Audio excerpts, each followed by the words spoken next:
Just be glad for all you have that's in today. Hey everyone, Connie here, and I just recorded my reaction to JoJo, so yeah, I'm a bit emotional right now, and yeah. I've been emotional these past few days, though, to be completely fair. Um, you guys saw those videos I posted when I was having the freak out about my computer and everything, and then getting super emotional when Smurf and Too Old for Fandom came through in such an amazing way. But then it's like JoJo got me all like, oh no. I want to hug Narancia so much. I want to give him hugs and kisses, and I want to tell him it'll all be all right. Uh, and now we have to go on to Kakegurui, which is just pure insanity. So yeah, Kakegurui, we have here episode 7, Kakegurui XX. Um, and yeah, last we left off with the conclusion to the multi-stage idol battle, kind of. They had the singing competition, then they had some pastries and all. One on each side was laced with hot pepper and whatnot. Um, and then afterwards, they played a card game. And in the end, our heroes ended up winning, Yumiko and the idol girl, whose name I cannot think of right now. They ended up winning. They beat the famous American actress who the idol girl looked up to. And the idol girl actually got some major respect from her hero, too. Which is nice. It was very nice. But it kind of feels like now we're leading into the next big thing, which has been kind of built up for a couple episodes.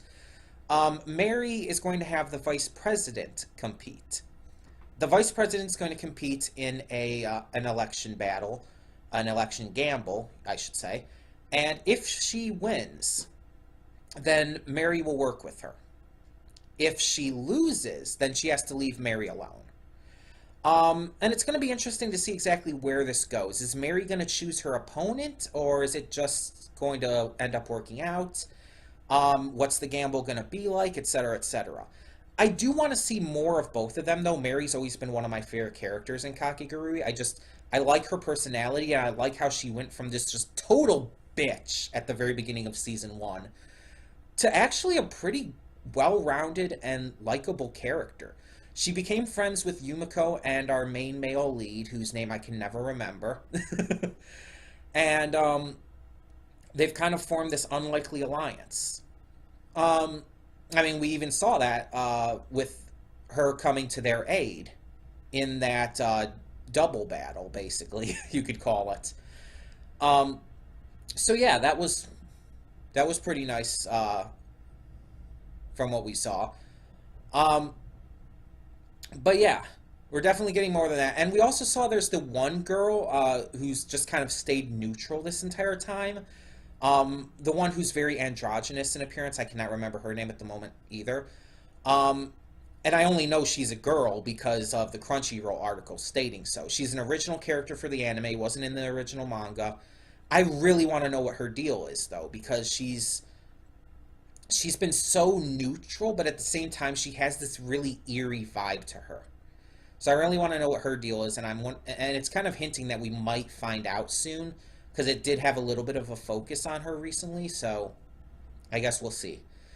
But yeah, so far Season 2 has been pretty good. It's not been, like, phenomenal or anything, but I can't really say one way or the other if I like it more than Season 1 yet. I definitely still think it's too early to really say one way or the other.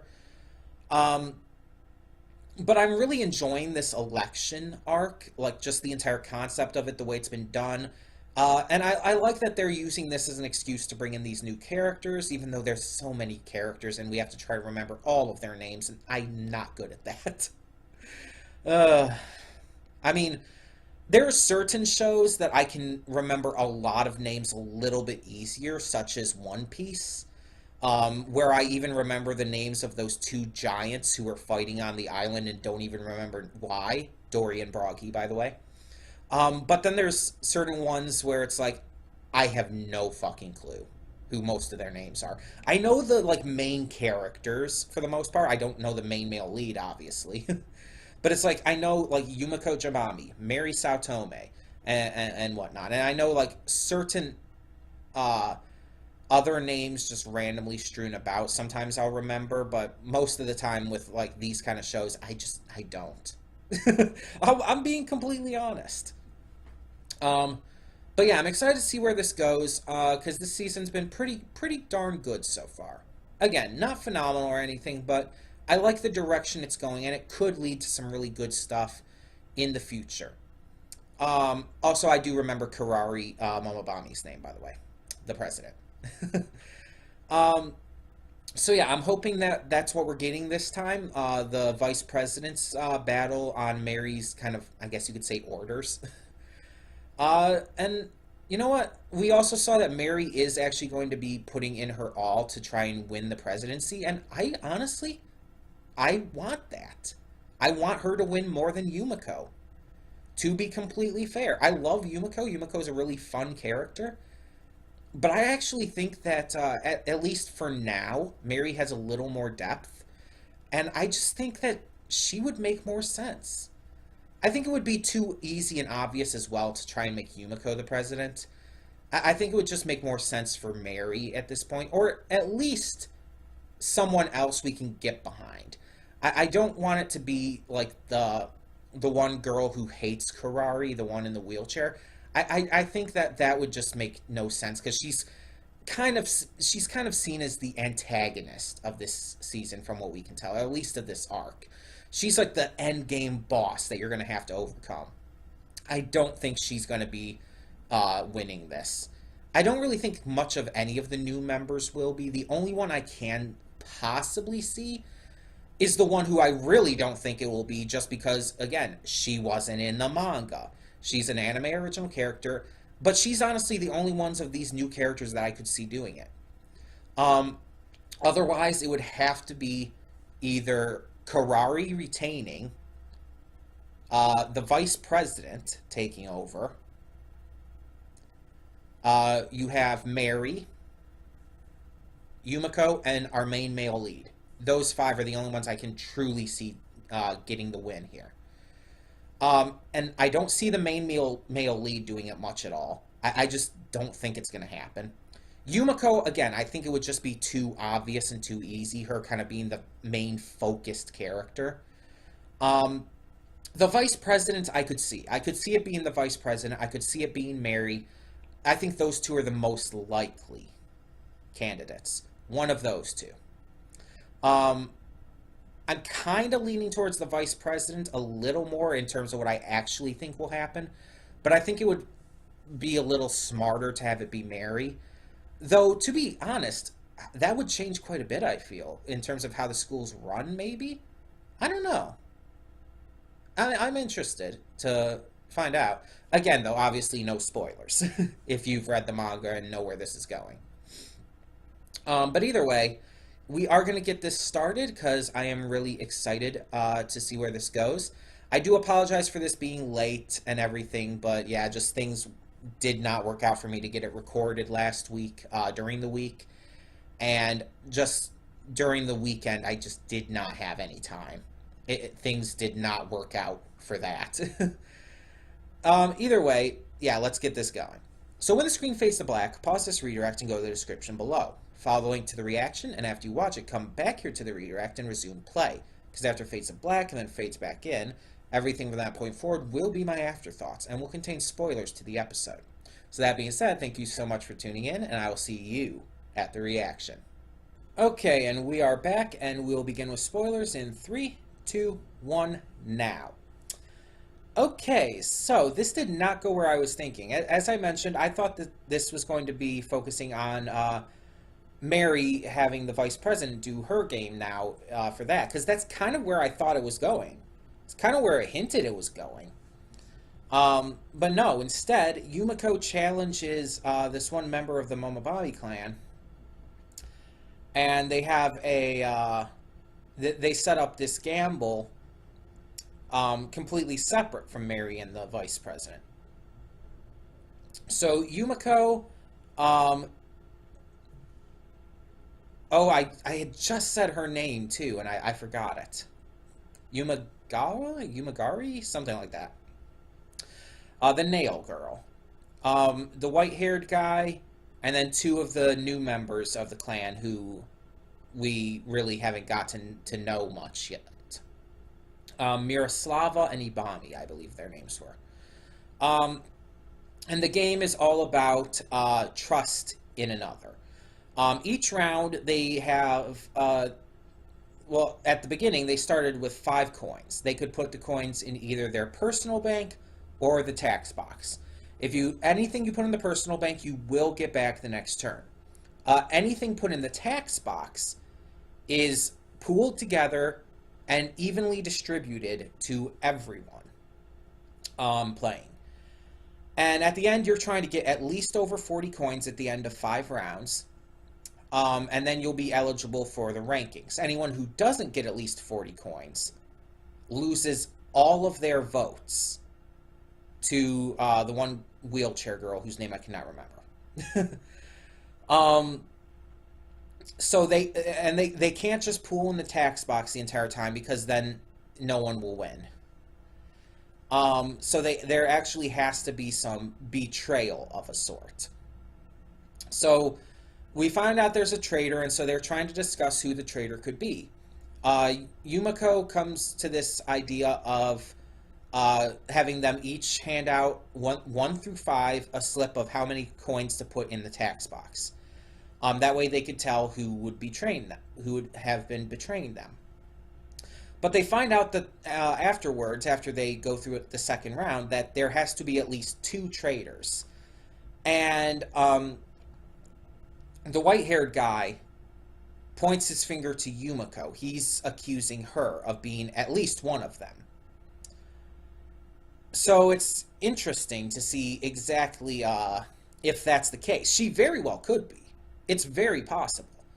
But then who would she be working with? Because when you think, oh, there's 2 traitors, they have to be working together, you think, oh, it's going to be the white-haired guy and the one girl because they're connected. Or it's going to be the 2 members of the clan because they're connected. But again, you are right that they didn't know what the game was going to be beforehand. They didn't even actually know they were going to be in a game beforehand, the 2 members of the clan. But at the same time, it's just like, I don't know. It's hard to say exactly who teams would be. And if Yumiko is a traitor, who is she teaming with? And how did they communicate the idea to team up and betray the others?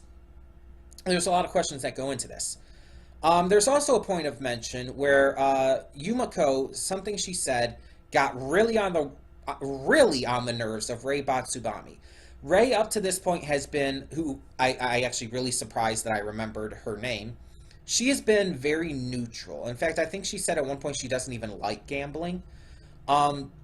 She's been very neutral compared to the other members of this election, and has just kind of tried to be, tried to not really get things started or anything, and is not competing herself. And I was I brought up in the pre-thoughts that I was thinking, okay, they're clearly leading up to something with this. They're going to do something with her, and they did. We don't know exactly what the story is, but apparently there's a hint here that Rei has gone through some shit. That Rei probably hates gambling for a reason, and that because of what Yumiko said set her off, because it obviously reminds her of that, whatever that reason is. And I definitely think we're going to build up to that, and we're going to see more of that as the series progresses, as the season continues. So yeah, I really like that they're building to that. They're not just revealing everything right away. But yeah, it's interesting that this is what's going on. So all of the votes that would be distributed to the winners would come from the one girl, the wheelchair girl. I hate calling her that, by the way, because it really sounds like I'm defining her as a character, as a person, by the fact that she's in a wheelchair, and that is so disrespectful and rude and terrible. But at the same time, I don't know her name. I guess I could call her the de facto leader of the clan, outside of course, Karari, who technically actually is the leader because of her having the president's seat. Um, but still, at the same time, I can never remember her name. And but I still just I just so hate calling her that because it's so rude and so disrespectful, even though she's a fictional character. Like, I'm sure that there are people who watch this show who are in wheelchairs for one reason or another, and I'm sure that they might even find some interest in this character because of that. And I, of course, would never call anyone in real life wheelchair girl or anything like that. I, I would never do that to anyone. That is extremely disrespectful and horrible. I would even kind of lump it in with kind of hate speech. But I need some way to refer to her. I need to figure out some way to refer to her, or either that, or I just need to somehow remember her name. I'm just gonna call her the leader of the clan because, again, even though Karari technically is, I'm kind of counting the clan as the new characters who came in. So I'm just going to call her the leader of the clan for now at least. So yeah, she's the one who all of her votes, 130 something, I think. I'm kind of my mind's going to 136, but I'm not 100% on that. Um, it's her votes that are being gambled with. No one else is gambling any votes except if they lose, if they don't get 40 coins. In which case, all of their votes go to her, go to the leader. Um, but otherwise, if they get at least 40 coins, they don't lose anything. Doesn't matter what place they're in. It just the placement depends on how many how many vote chips they get from what's her face, the leader. So their goal is to at least get 40, to make sure they at least get 40. And from that point on, there's no real all they have to do is try to get the most. Because once all of them have 40, or once at least some of them start to get 40, then they're basically good. Because they can't get any less. You can't get less. It only goes up. Even if you put all of your coins in your personal bank, you get all of those coins back, so you cannot lose any. If everyone puts all of their coins in the tax, all of them get split up equally. So yeah, you never lose any coins. So you have to get at least 40. And once you hit that point, you're good. You're just trying to make sure you have the most. At which point the betrayals really begin. But yeah, it's just, this is a really interesting game. Like, I think that's one of the biggest draws of this series, just the creativity they express with these different gambles. It's really unique and really interesting and just so well done. So yeah, I really enjoy what they're doing with this so far, with this current, I guess, arc, this current gamble. Let's just call it that. This current gamble. It'll probably be 2 episodes, like each one has been. And then maybe we'll get on to the Vice President and Mary, but maybe not. It's actually really hard to say at this point. Because again, it definitely seemed like it was leading to that with this episode. That this episode was going to be the Vice President and Mary. But instead it ended up being this. And I don't mind necessarily, because I like this. I like what they're doing with this. It's just not what I expected. Yeah, and it's interesting though, and that's really the biggest positive I can say about this series. It's interesting. It really gets your attention. It grabs a hold of your interest and keeps it just balled up in its fist. it's like you want to see what happens next. You need to see what happens next. It has that kind of pull to it. Even if it's not necessarily the best series ever, and it's not. Even if it's not the best series ever, it's just fascinating. Plus, of course, obviously you have all of the expressions that are so beautifully over the top. Those are always phenomenal. And the voice acting is honestly really great. Like, it has some of the, honestly, best voice acting in current anime. No joke. I'd say of the 2010s, of this current decade. It has really fucking good voice acting. Um, and yeah, I really think the art and animation is great. I think the style, just the soundtrack, everything works so well. And this episode really, really showcased that. So yeah, good episode. I really enjoyed it. Tell me your thoughts down in the comments below. And as always, if you've read the manga or know what's going to happen next, please, no spoilers. Thank you all so much for watching, though. And for now, I'm Connie, and I'm signing off. See y'all next time. And though you've come through many obstacles,